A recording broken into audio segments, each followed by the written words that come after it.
Yo, what's going on, snipers, and welcome back to our Halifax Raiders Draft to Glory franchise mode here in NHL 24. And probably you could tell I am still a little bit under the weather, which is kind of crazy. It's been a very boring last few days not being able to record videos. I'm still have like a fever, and like it's a lot better than it was because I literally had like so much yuck coming out of me. Like, I'm not going to explain it obviously because it's pretty gross, but yeah, thank you guys for giving me some time to recover from this cold a little bit, but I'm very excited to get back, obviously, into recording videos. So, anyways, if you didn't catch the last episode of our Halifax Raiders Draft to Glory franchise mode, we had a very tough offseason, I'd say, where we kind of lost a lot of our top players, but our team actually still looks relatively good going into the season. We have some youth jumping up, and it's helping out a lot with the losses, but you can see our new look top six obviously looks a little bit weird. Of course, we don't have Vlasic anymore. We don't have Joel Weber anymore. Like, it's kind of weird, but you do have the addition of guys like Bernard Boucher, who should definitely help out our offense. You also have guys like Charles Raymond, who gets an opportunity now this year. So it's very exciting, to say the least, to get these guys in. I'm very excited for Boucher, especially because he's a very good passer. He's got very good offensive awareness, and he was a 7th round pick that we drafted, I think, as like a 48 overall or a 50 overall, but he's developed really nicely, and hopefully he gets a good rookie season so he could eventually take over for guys like Ahinen and Wilm if they retire before the end of the series. I know there was a comment before that was saying about getting him some power play time. I will get him some power play time. We'll take off Hartman instead, I guess, because Hartman, I feel like he's just kind of capped out as like a 79 because he's already 26, but Boucher still has an opportunity to grow into being something great for us. So we will get Boucher onto our other power play units, or one power play unit at least, just to see if he gets start scoring for this team and getting up some points, which will be awesome. So yeah, it's going to be an exciting season, I think, for this team. I think we should be able to still make it to the playoffs, but obviously it's just going to be a little bit weird because we're not going to have that great goal scoring that Vlasic brought, that depth scoring maybe that Weber brought as well to the team. Like, it's going to be a little bit different for sure. The only thing that I'm a little bit weary about, obviously, is our defensive core, but we do have the good goaltending. We have very good goaltending depth also, but you can see our defensive core a little bit weaker than it has been in the past. Marty Cardwell jumping up is really nice. It helps out a lot. Also, we have like Jude Turnbull as a top 6 defenseman. We have Cracknell as a depth defender. He might complain a little bit, which is not great, but it's better than having like a 73 overall guy as a depth option or something like that instead. And then, yeah, the goaltending situation has been really good for this team. So you can see we still have Burkhoff, who's coming off a Vezina Trophy winning season and also got us all the way to the Cup Finals. He also developed, I guess, that no-timer to a gold, which is interesting, because I think that last season it was a silver. So that's really great to see for Matteo. And then Michelli is also our backup in his first season as an 84, but you can see in the AHL we have 2 82s, and both these guys at the moment at least do not go through waivers. So if we have any injury trouble, we'll still have 2 good goaltenders at the NHL level, which is nice. Also, if need be in the playoffs and if our goaltenders aren't doing well, we could easily send down somebody like Sherov and call one of them up, so we could have a kind of like a goalie trio in the playoffs, or even a goalie quartet, I guess, or whatever the heck it's called when you have 4 goalies. So it's really awesome to see that we have this amount of depth still, even after losing a lot of guys. So very excited to see what our team could end up doing in this season. But anyways, let's get into your guys' comments before we start simulating, because I am curious on to what you guys have to say. So the first comment is from Ezra Hamburg, who says, only 10 minutes in, and as soon as I heard the Titanic music, I busted out laughing at work and got some strange looks. That gift, the music, and the caption, perfect combo. Thank you for the laugh, Snipe. And yeah, that it wasn't really even a GIF. It was a YouTube video I found. I don't know, it was a weird screen recording or whatever, but that music was on there. I just had to like put it in because it literally reminded me of like what I was saying, like Mauricio Wilm going down with the boys and like falling into like the water, so to speak, and just their playoff hopes slipping away. But hopefully we're not drowning yet. Hopefully we're still a little bit above water and we have an opportunity to get that cup, and then maybe we won't actually even sink. Maybe that cup will be, I don't know, the cup that gets us pulled out of the water somehow by a repair boat or something like that. I don't even really know what I'm trying to say at this point because I'm tired and I'm sick, but yeah, that's basically what I'm thinking. The next comment is from Trippin' Billy, I think, or BLLY, so I would assume Billy, who says, love the series, Snipe, you got me on a draft to glory kick now. I know you don't trade, but have you ever considered moving assets for picks, or does that violate the sanctity of draft to glory to you, especially expiring deals like Classic would have been trade value during the draft? Is it one spin I put on? It is the one spin I put on your draft to glory model because it's by year 12 to 15 I am making the playoffs or right on the bubble of missing out on the high impact players, so I'll try and move up into the middle of the first round for the right guy or double in the second or third if there are gems to be found. Just wanted to pick your brain on that, and good luck on the Raiders for the rest of the way. I have thought about stuff like trades and stuff like that, but it just there's not really much that actually makes sense draft to glory wise for me personally in terms of actually trading. The only thing that would make sense for me maybe is if there's somebody that we need to desperately to, get rid of contract wise, maybe. But at the same time, we should be able to buy out players and all that. Like, I like to kind of have our own picks in a way, just because it kind of makes it, I don't know, it makes it a little bit more exclusive to us. Like, I feel like I already, like, with my Houston series and other stuff like that, I had successful seasons with my own picks alone. I don't necessarily, and also with my Ice Tiger series, I won 3 Stanley Cups, and that was only my picks.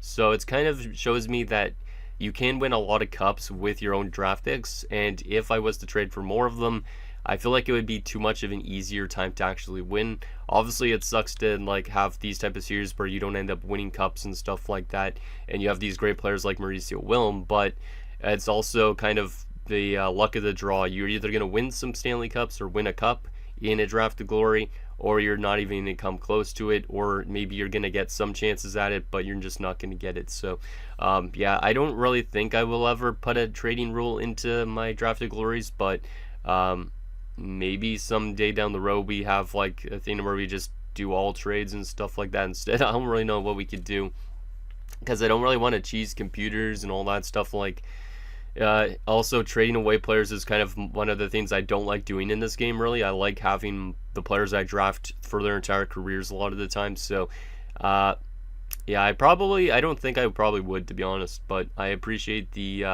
ask and the question there, Trippin' Billy. I think it's Billy. If I'm wrong with that, let me know. Next comment is from Logan May, who says, I'm going to go on to offer some further advice. Don't be afraid of the cap. You could have kept Lashoff, I think he means Lassick, or Weber on one-year deals to help this team win a cup. I have Hughes on a one-year $15 million deal until I get lucky and his price drops and I need cap room on the Canucks so I can let him walk. Good luck next season. And yeah, I tried to do that, but at the same time, sometimes I'm a little bit weary with my RFAs, how much they're actually going to end up costing. And I don't want to have an RFA sit out an entire year, so that's probably why I consider doing that, and why I let go of guys like Lassick and Weber. The next comment is from Senator Otaku, who says, Jennings could potentially develop into being a solid defensive forward that would fit the first line PK, though it might not happen before the series is over. You should give Boucher some penalty kill or power play time depending on whether his strength is on offense or defense, and that's what we just did, so appreciate that, Senator Otaku. Next comment is from Ian.Nolove, who says, I suppose Wilm with captaincy, Della and Kolesnik with A's, Mangum with captain, Faragapane and Pickard for A's in the AHL. Seems like the AHL team will drop off drastically this season. I definitely want to see where Paco, Burish, Weber, and Lassick went this offseason, and kind of want to see Boucher, Michelli, Turnbull, and Cracknell's appearances, how they actually look. Don't forget to send scouts to their proper territory.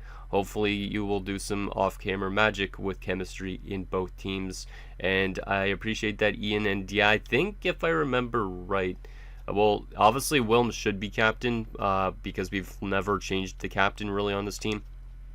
I think Del Rivera and stuff should be around assistants. No, they're not. Lehman is. I am going to give Del a 1 instead for a Habscheid, because I don't know why Del didn't get 1 instead of Habscheid. I am okay with leaving Lehman as an assistant. I know you could technically have a defensive captain, but I think Lehman has been here like one of the longest, obviously, so that's why he's going to get it for now. But obviously, we could always give it to Kolesnik if need be too. And then at the AHL level, let's double check this as well. And obviously, we will take a look at what those guys will look like on the team and where everybody went. If I could honestly fit it into this episode, I'm already going to be late on this episode. Like, I'm recording this right now, and it's 11:16. You guys are used to seeing episodes at 11 a.m., so I apologize about this video being late. But once again, wanted to make sure I was still a little bit more full health in the morning to record this. So he was saying that who was it? Mangone is the captain. So Mangone is the captain. Oh no, he was saying he was saying Mangone is captain, Fragapane as an assistant, and he was saying Pickard. I'm trying to remember who Pickard is. Oh, Picard. There you go. Picard. The way he spelled it was like Pickard, but it's actually Picard. There you go. So that's what it is for captaincy now in the NHL and AHL. We actually do have to reassign those scouts. I don't know if I remember where they're supposed to go. I wrote them down on a paper, I know, but that was like 3-4 days ago or whatever the heck it was. So let's see if I actually still have it written down. Oh boy, it might be USA Central and USA East. I think it is. Let me double check on that. Yeah, so one of these guys I think has to go to USA Central. Let me double check. Yep, one USA Central, one USA East. So we will change the region here before we start the season. This might be a little bit of a long episode, and I apologize about that, just because we're getting back to the swing of things, and also because I'm talking for no reason sometimes at points, but it is what it is. So USA Central, and we need, who is the other one? Oh boy, who was the other one? I think it must be one of these SHL ones, because there's no way we'd have 2 SHL scouts regularly, I believe. Yeah, I think it's got to be one of the SHL ones. If it's not, I made a mistake, but it doesn't really matter too much. We will send, actually the B Scout maybe instead. Yeah, we'll send the B Scout in Baran over to USA East. So hopefully we find some good prospects in this year's draft again, just to kind of help us out with these last few years, but it doesn't really matter too much at this stage. So there is all of that.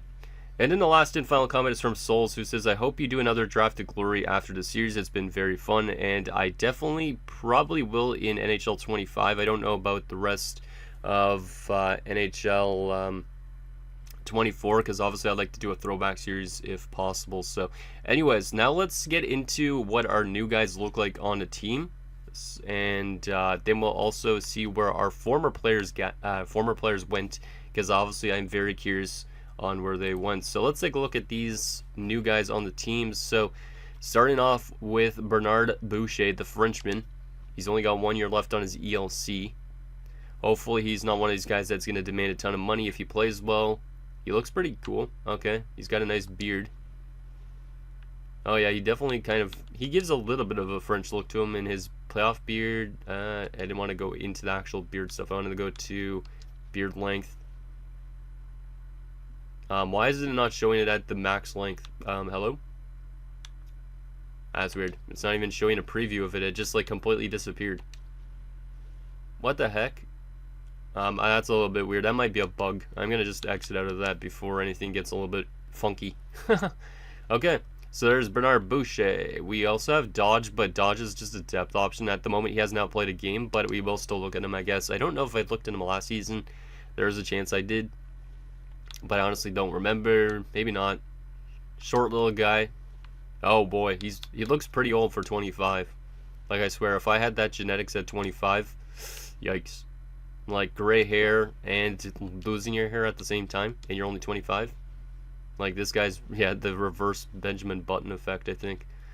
We've obviously seen Sharov. We've seen all these guys. We've never seen Raymond, I think, because he was in the AHL last season. So let's see what Charles Raymond is looking like. Okay, looks like Thomas Caberlet, because I think that's one of the faces I've had for Thomas or Francis Caberlet. His playoff beard is a handlebar mustache? Is that right? Is that right? Let me see. Oh boy, okay, no, it's a pervert stash. Never mind, jeez. Okay, so there is Mr. Raymond. Let's take a look at the defenders that are new. So Cardwell, and I But is Turnbull already with us? I feel like he already was, right? Yeah, he already has played 2 games, so I think there is a chance I've already taken a look at him. Cracknell, on the other hand, has never played a game, so it's going to be Cracknell and Cardwell we look at on the defensive core. And we also have Michelli in backup goal. So, let's see. Okay, here's Marty Cardwell with a Titan stick. Love to see it. Imagine rocking a Titan stick and it's 2040. He looks like PK Subban with a mustache, basically, which is kind of neat. So there is Marty Cardwell. Hopefully he's a better player than PK Subban. No offense to PK Subban, but the one thing I didn't like about PK Subban is when he slashed Mark Stone. That was a bad incident that happened in like the 2015 playoffs. Here's Keith Cracknell. What a name. Number 70. So there is Cracknell. And that's everybody on defense. And we'll finally look at Michelli as well. And then we'll see where our former guys went, which I am very curious as to where a lot of them went. Like, hopefully some of them didn't sign on the same team, because or else that would be kind of annoying. Okay, Sawyer Michelli decided to wear Leafs pads. Why? See, that's the one thing, like, I told them about adding Roll the Shell gear to offline users, but when players in franchise mode generate Roll the Shell gear and they're not even on that team, it's kind of weird. Like, imagine him playing against the Toronto Maple Leafs in the playoffs and he's wearing Toronto Maple Leafs pads, but he's not on their team. Like, it's really weird. Like, I'm not going to even change their gear because I don't really care at this point, but yeah, that's something that I definitely need to bring up to them, that the Roll the Shell gear, like, it could be used in franchise mode, but don't give it to a random player that's going to be drafted. Like, he was born in Poland. Doesn't really make as much sense. Like, he grew up a Leafs fan. Maybe he was a fan of Mariusz Czerkawski, who's from Poland. I don't really know, but still. That's a weird one. That is a very weird one. Okay, so there is that. Let's take a look at where our former players went. So which former players do we have to look at again? We haven't even started simulating yet, and we're already like 20 minutes in. Sounds about right. It's hard to make short-term content. Like, I hope you guys like that random throwback video I did. Like, I'm going to be doing a lot more of those. Like, it's a pretty fun little series I've been running, so hope you guys like it. Obviously, those take a little bit more time to edit and all that type of thing. But we got to take a look at where Paco, Burish, Weber, and Lassick. Okay, let's start with Paco. I also forgot we lost Burish, to be honest, but Paco. Paco signed with the Seattle Kraken. Oh my goodness. Okay, well, I was never going to pay him that much. 5 by $7.47 million. That is a lot of money for an 81 overall defender. Shout out to him for securing the bag, but I don't think I would ever pay a DFD that's only 81 that much. Like, that's a lot of money. Jeez. We wouldn't even have the cap space to get that. Well, we could have got him, but we wouldn't have been able to get any of these other guys. Burish. Actually, I think I spelled his name wrong. Yeah, it's Burish with 1 R. I don't know why I spelled it with 2. I know how it's spelt, but my brain is just bleh this morning. Vegas. So, Burish goes to Vegas. So, a couple guys in the Pacific Division now, I guess. Actually, is Vegas Central? I honestly can't even tell at this point in my brain. But 3 by 3.57, so not as bad on him. He's only a 79 though, but yeah, Burish wasn't a terrible contract for what he brings. Not too much. He only played 1 season in our NHL team, and we already had to let him go. That's kind of crazy. But he's got himself a nice little bag in Vegas, of all teams, so that's nice for him. Now we got to take a look at the big 2. So let's start off with Weber, and then Lassick is going to be the last of the bunch. Where did Joel Weber go? Tampa Bay. Why does everybody on this team go to Tampa? They all want to get away from the cold weather of Halifax and go down south to the warm weather of Tampa. That's kind of crazy, because he might be playing with Pure as a Bottle now and Stajan, which is kind of crazy. 3-year deal at 7.54, so he's almost making he's making a tiny bit more than Paco is. He's an 85 at 30, which is crazy, but there is Joel Weber, number 28 on the Tampa Bay Lightning. Wow. Wasn't expecting all these guys to go to Tampa in a sense. Well, not all these guys, but all of our former players going there. And did Lassick sign in Tampa as well? Because that would be really weird. Where did Lassick go? Philadelphia. Okay. He decides to go be Rocky for a few days. Wow. 14.95. So Vlasic, we were never going to be able to get on a 1-year deal. Weber, we could have probably, but 7-year deal at 14.95 for Vlasic. He got the bag, and he's there likely for the rest of his career at this point. So shout out to Vlasic, who was great while he was here, but now he gets to be a Philadelphia Flyer, and who knows how good his production is going to be next to whoever the heck he's playing with. So there is that. Now let's get into simulating this season and seeing what this team does. I am not 100% sure on what is going to happen with this team this season, like I said, but I think we should be a playoff team, and I'm hoping it is a good season ahead for us. And obviously, playoff-wise, if we make it there, how long are we a playoff team for? Hopefully, we could get back to the Cup Finals again, because I feel like last year we should have probably won, but obviously we ran into a really good Flames team. So we're having a good preseason, which might not be the best of signs, but it's okay. And yeah, we go a perfect 8-0 in the preseason. Mauricio probably killing it. Yep, 20 points in 8 games. Holy crap. Okay, so Mauricio Wilm knows that this is a big year for the team. He's really mad about losing in that Cup Finals. He's just like, he likes, obviously still playing here in Halifax, but he's just like, I might become the next Ray Bourque, or I might become the next, I don't know who else didn't win it, or who didn't win a Stanley Cup at all in their career that's notable. There's probably tons of players that I could think of, but my brain's just not working. But will Mauricio Wilm become like Ray Bourque and win it in the last year of his career? That would be amazing to see, but at the same time, I'd rather win it before then. So I think we're ready to start simulating. I wanted to take a look at Tampa's lines, though, because I am curious if they still have all those former players of ours. Like, do they still have, like, Piero Zabotl, Stajan, and now they have Weber on the team, too? Because if so, that would be an annoying team to have to face in the playoffs. So they have, yeah, Piero Zabotl's playing top line right wing, which is weird. Stajan's playing second line center with Joel Weber. Oh, my goodness. So 3 former guys on that team. Nobody else that I could see. Yeah, nobody else. But still, geez, that's not great. And that team looks okay. I don't know if they're a playoff team, but if Tampa makes the playoffs and we have to play them, we're going to be literally playing 3 former guys, which is not great. So hopefully that never happens. Hopefully all those guys retire by the time we end up playing them in the playoffs. Okay, let's begin the sim, because we're literally 23 minutes in and I have not even simulated a regular season game, and I want this episode not to be super long. But at the same time, I want to take my time with this team too. So off to a little bit of a good start. That's actually great to see. Yep, 5-1. Wow, okay, let's see. Let me just stop the sim after the first month. Yeah, that's a great first month, 8-1. So after a perfect preseason, we only lose 1 game in our first 9. That's great. Let's keep doing 1 month actually at a time, make it a little bit slower. But liking the way the team's simulating right now. But obviously, if we simulate too good, we're going to win a President's Trophy and be a first-round exit, which is going to be a downfall of last year. So at the same time, I would not want to dominate too much this season. I want to kind of be a bit more average, but we're simulating good for a team that lost so many good players, so I like it.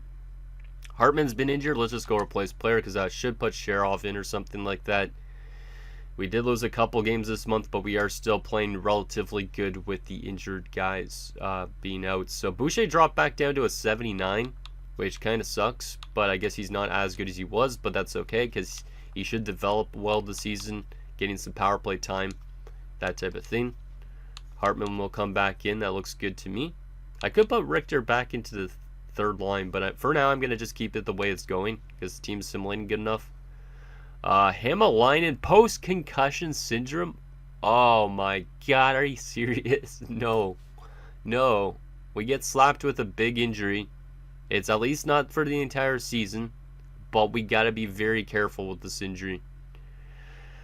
Oh boy, let's go replace player for a second, just because it's 1 game left to simulate. But Hämäläinen, that's a pretty big blow. He will miss almost 2 months with that injury. I didn't want to take a look at player stats yet, but Del Rivere's over point per game, which is amazing. That's why we gave him that extension. So Dodge was on the top line. I don't want that, obviously. I will go to Vic Habscheid as the top liner. And who's going to go to the second line? Sergeyev is listed actually as a second line forward. So we'll probably go with Sergeyev. And then from here, we'll probably go with Hartman up there, Dodge down to the 4th line. And we'll go to the power play unit. Yeah, that's okay, I guess. Yeah, I guess we could keep some of this the same. Yeah, I think we'll keep the rest of that the same. So, Dodge goes to the 4th line, and then Habscheid's getting a little bit more playing time with the big guys, which is kind of nice. But at the same time, losing Hamalainen for almost 2 months is pretty detrimental. He's a huge offensive player on our team, great passer. So I'm hoping that doesn't hurt us too much at all. So let's continue simulating here. Let's go to the end of the month and see how we are at January the 1st. Hopefully we could stay above 500 without Hamalainen in the lineup. So we lost in overtime. We win that game. We lose in overtime there, so that's still points. Overtime win, loss, win. Okay, we're still a little bit inconsistent here at this month, but that's okay. We don't want to win the President's Trophy after all.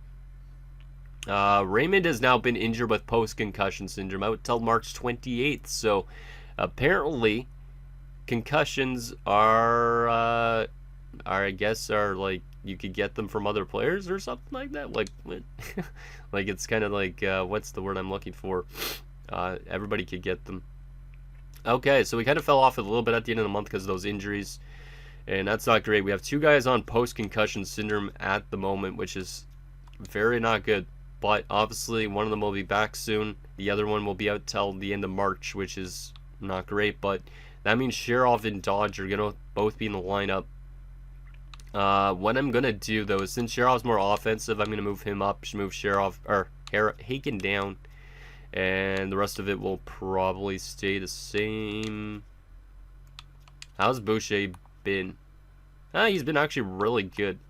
Yeah, actually we'll keep it the same, I guess. He's been really good, so our team is definitely a little bit weaker now, though, but at the same time, this is what we got to do with these injuries.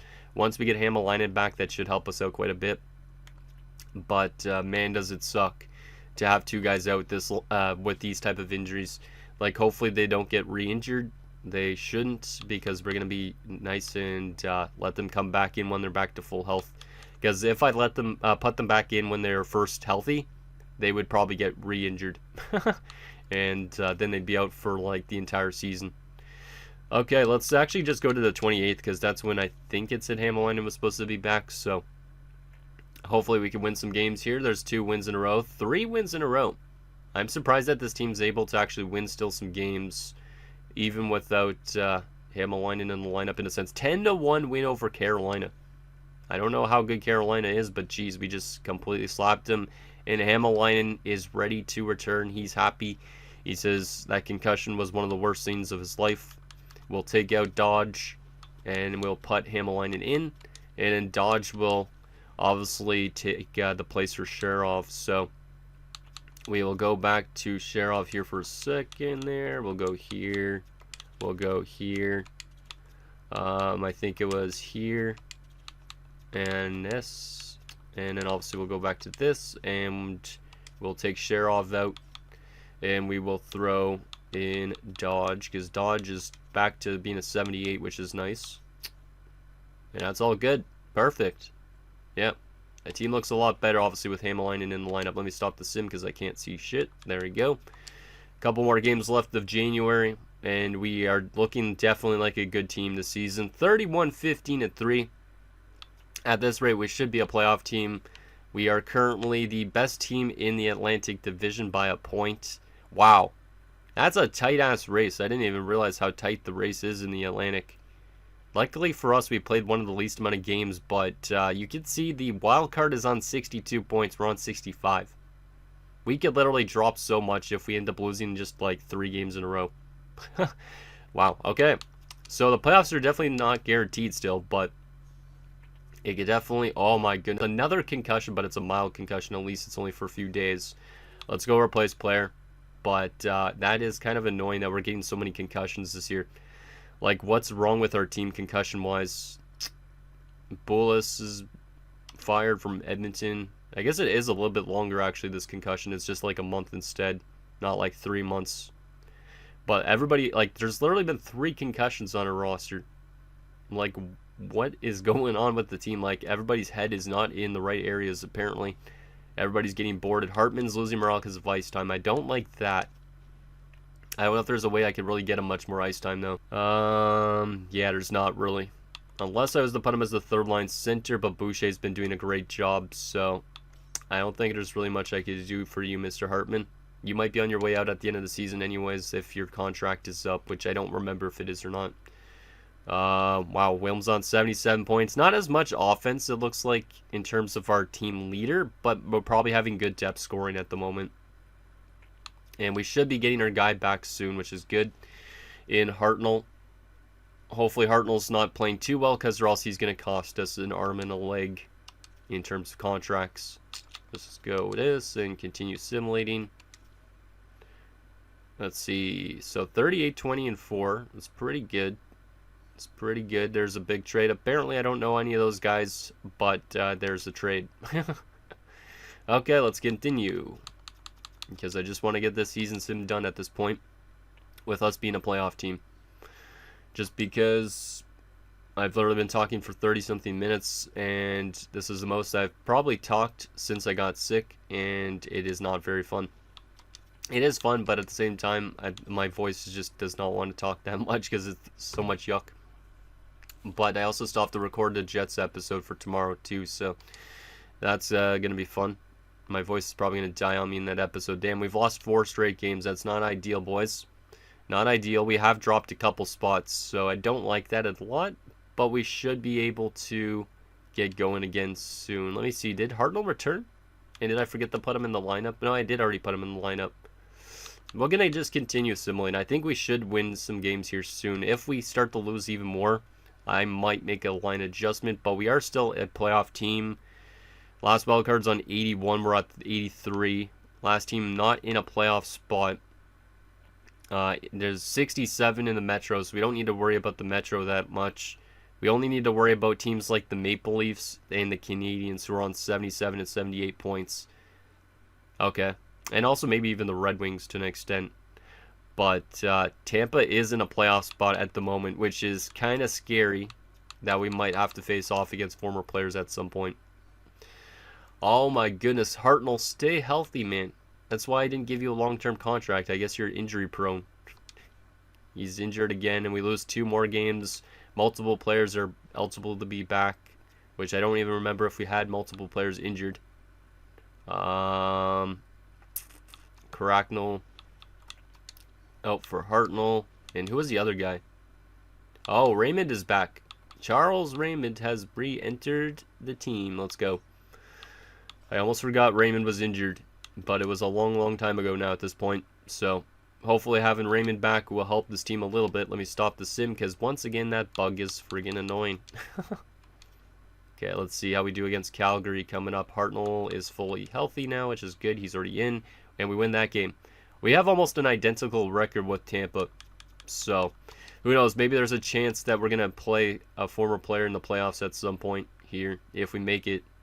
We're still kind of struggling in the second half astronomically, but the chances on our side of making the playoffs are pretty strong, I think, still. Yeah. But we do have a very strong division. The worst in our division is at 82 points, which would be the 4th best in the Metro. So the Metro is insanely weak right now. Let's go. Another game against the Kraken. Another win. Love to see it. We got 5 games left. We have not clinched a playoff spot yet, but we're probably getting close.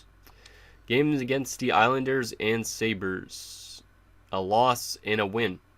And we have clinched a playoff spot. Let's go. I don't even care that we have a kind of a mid-record, because maybe that means a good playoffs ahead of us. Shootout loss, loss, and a loss. 3 straight losses going into the playoffs makes me a little bit hopeful that we actually could win a Stanley Cup this year. I don't know what it is, but when you go into the playoffs on a losing record and you're a much better team than it actually suggests, maybe good things will happen. But we finished 45, 30, and 7, which has us in the 4th position in the Atlantic.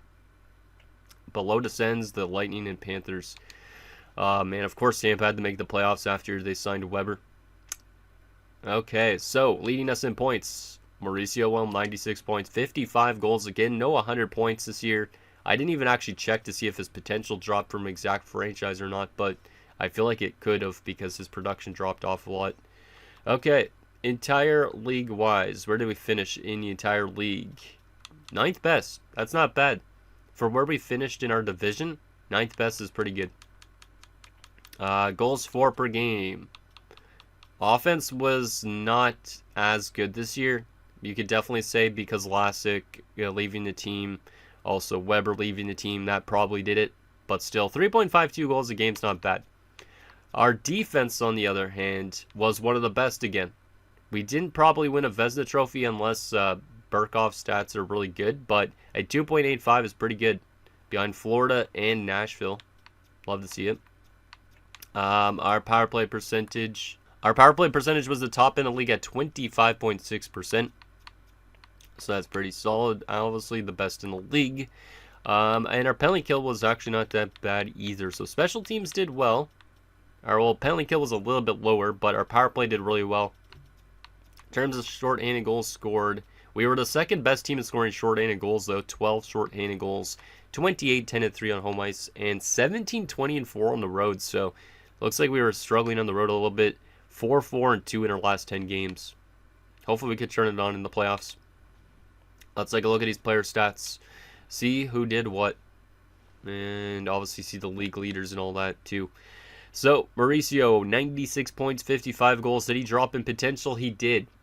Oh, man, his exact franchise is gone. He's down to exact elite, which means I don't think he retires this season.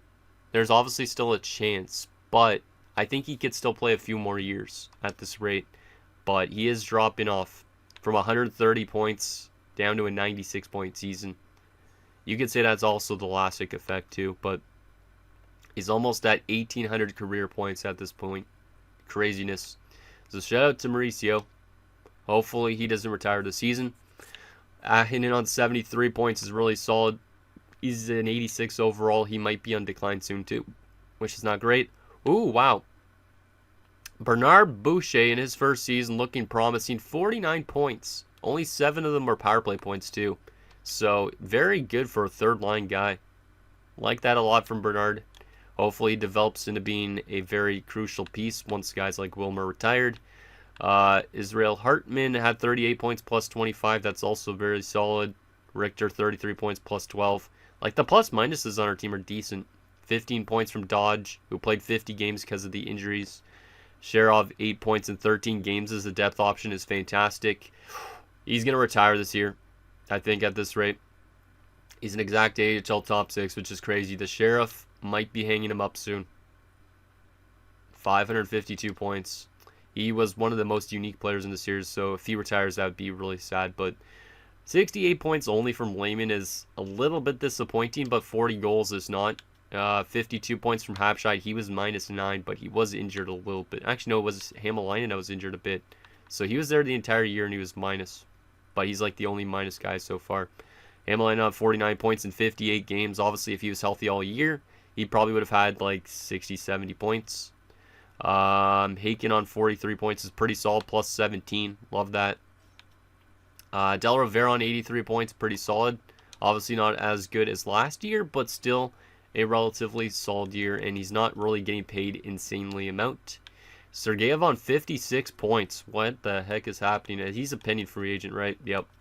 So a lot of these guys are trying to play good just because they're pending free agents and they want to secure the bag, because Sergeyev has only been like a 30-point guy up to this point. Well, actually, I guess in his first few seasons he was better. But 56 points out of nowhere for Sergeyev. Raymond on 20 points in 45 games. Obviously, his injury really sucked. He could have been up there potentially for the Calder if he did not get injured. Damn, that kind of sucks. Also, he's already 25, so maybe he wouldn't have been up there. Boys on 22 points. Wow. Our offense from the back end was very non-existent again. Boys on 22, Kolsnick on 22, Cardwell on 20 in his rookie season, Hartnell on 17 and a plus 19. Glad I didn't give him a long-term deal because, to be honest, that's kind of mid. He's not bad defensively, but his offense isn't really there. Boo, 16 points, Turnbull, 14. Yeah, the defensive play was pretty good. It's very good depth in terms of scoring defensively, but we don't have that one stud guy also on the back end. Obviously, that picks up 50, 60 points. And then goaltending-wise, Burkov was fantastic again. 7 shutouts for Mateo Burkov with a .916. I'm glad you guys told me to lock him up because he's been a great regular season goaltender. Obviously, playoff-wise, who knows if he's going to be able to put in the same performance as last year, but I like that a lot. 2 very good seasons in a row for Mateo Burkov. Like, look at the, not as much wins this year, but look at the save percentages. He has had a .915 save percentage. His goals against has been pretty decent. He's had a combined 13 shutouts in 2 seasons. So, shout out to Burkov. And Michelli was not great in his rookie season, which is interesting. You think he would do a little bit better as an 84, but no. Let's take a look at stats around the league here. See also who we're all going up against in round 1. Sorry about that. I just had to sneeze and holy crap, man. This cold is really terrible. Okay, anyways. Leading in points, 3 guys with 108 points. Simon, Gamache, and Teselios. We also had Carlson up there, like Carey Mackey. Piro Zabottle and Weber. No. Oh man, I feel like just like slapping this game in the face. Piro Zabottle and Weber. Both did really well together, of course, because they used to play probably together on the same line at one point in our team. But Piro Zabottle, 102 points is crazy.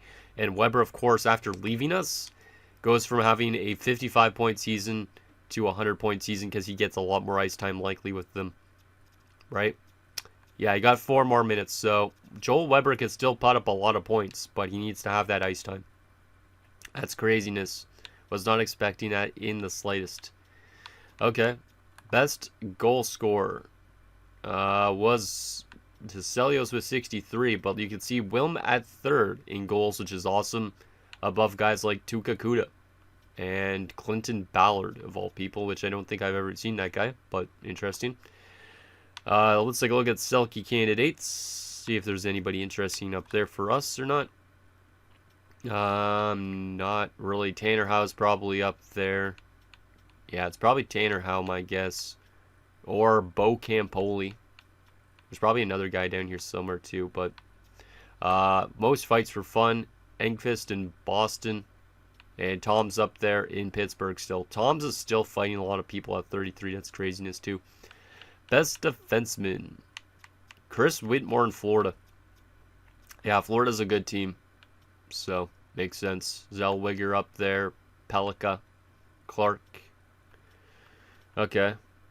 Best goaltender. In terms of wins was Maxime Deneau of Seattle.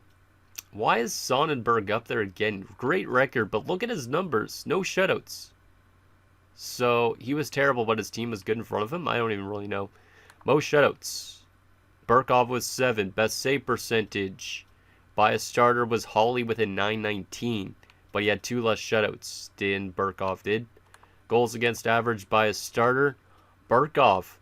There is a chance Burkov might have been a repeat Vezina winner, which is craziness because I don't think I've had one of those in a while. So shout out to Mateo Burkov if he wins another Vezina. Most assists by a goalie was Hawley with 4. No goalie goals this season. Best rookie was Jacob Weiss in Toronto with 77 points. Damn, and Bernard Boucher finished 2nd in rookie points. So if there wasn't this Weiss guy who is a franchise guy, Bernard Boucher could have won a Calder, which is awesome. So shout out to Boucher, and shout out to this team for making it back to the playoffs again with a lesser roster. Now the question is, who are we going to be playing in round 1? And are we going to have luck on our side being a lower seeded team? Or are we going to be one of those teams that just don't do good in the regular season really, and then also struggle in the playoffs? We're going to be taking on Pittsburgh, which means we're going to be taking on that face puncher in Tom's. Interesting. This actually could be an interesting matchup because there's a lot of Pittsburgh fans in Halifax, obviously because of Sidney Crosby, but at this point in time, obviously Crosby's long retired, so who knows how much Pittsburgh fans still live in the Halifax area. Let's take a look at what Pittsburgh did during the regular season compared to us, and then we'll take a look at their lineup, and then that'll be it for this episode. I know I'm like over an hour late on putting this episode out, but it's okay. Eastern Conference. So they were a little bit below us by only a point, which is kind of scary. They scored more goals than us. They allowed more goals than us. They are worse on the power play. and we were also better on the PK. So we were better in a lot of ways, which is kind of crazy. They actually had the most short-handed goals in the league. They were the one team above us, so it's a battle of teams that could score short-handed. That's interesting. Let's take a look at that roster because, like I said, I don't think we've ever played the Penguins in the postseason before, and I don't know if they have actually any former players of ours or not. I don't think they probably do, but you never know. You never know. So, first line, Rob Sexsmith. Why do I recognize that name? Buffalo. Oh, yeah, he was a high-up pick. I feel like I remember him from the draft, maybe? I don't know. Pat Garrison, Boris Morozov. Kind of funny that they have a Morozov there. I just think of friggin' Morozov from the 90s Penguins and early 2000s. Gila Serte, Mika Hartikainen, and there's Braden Toms on the second line. Noted face puncher, extraordinaire who can pick up points. Look at the penalty minute count. Almost 2,000 penalty minutes, but he has 856 points. Yeah, this guy's a great player, but he also will take a lot of penalties, probably. Marco Latti, Alexander Radulov, and Benjamin Smithson. I almost said Sexsmith because of the first line guy. Goddamn. Raimo Wirtanen, Christian Setzinger, and Ian Haley. Defensively, Jamal McKenzie, J.C. McCutcheon. I think I remember him from a draft before. Jacob Chromiak still playing, which is crazy. Or Jakob. Hanyo Suhonen, Braden Cruz, and Vesa Saarinen. So it looks like this team likes Finnish players. And goaltending-wise, Cesar Ishard, Rich Schwartz. Rich Schwartz. Okay. That rolls off the tongue weird. Quinton Oda, Daryl Sierra, and Ethan Sarno. Yeah, this Penguins team isn't great. It isn't great. The offense is okay, like very good top six, but the winger depth definitely drops off a little bit. The defense is lackluster, but they do have a 91 as well. The goaltending is cheese, and then the depth is not great. So I think technically we do have the better team, but it could be easily a team that just completely like blows us out for no reason. But yeah, I don't know how far this playoff run's going to go because I honestly feel like we could go far just because we barely made it in. But I also feel like we could get knocked out in the first round. But we did lose 3 straight games to end the season, which gives me hopes that maybe we'll be a good team this playoff run. So anyways, guys, that's going to do it for this episode of our Halifax Raiders Draft to Glory franchise mode. So in next episode, we'll take it to the first round against the Pittsburgh Penguins as we look, obviously, to build off last season's success and hopefully get to the second round, the third round, and to the Cup Finals again. Because obviously Mauricio ain't getting any younger. So anything down below, and I'll see you guys next time.